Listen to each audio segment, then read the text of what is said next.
Travel packing tip for the bougie travelers. We back again if you feeling bad and bougie because your girl wants a leveled up travel experience. And y'all, these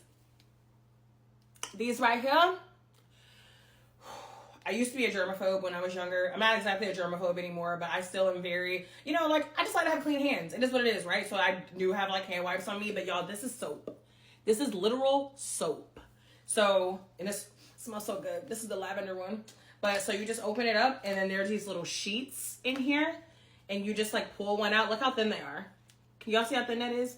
You just pull one out, and then you just, like, wash your hands with it. It's soap, y'all. You can pop this in your purse and carry it anywhere with you. So I love this, not only for, I know that most airports are going to have soap, but I love it because, listen, sometimes I be traveling, I be in some sketch areas. In places where you got to pay to use the bathroom, they don't always have soap. So grab this. I have it in my packing list, so go get it ASAP.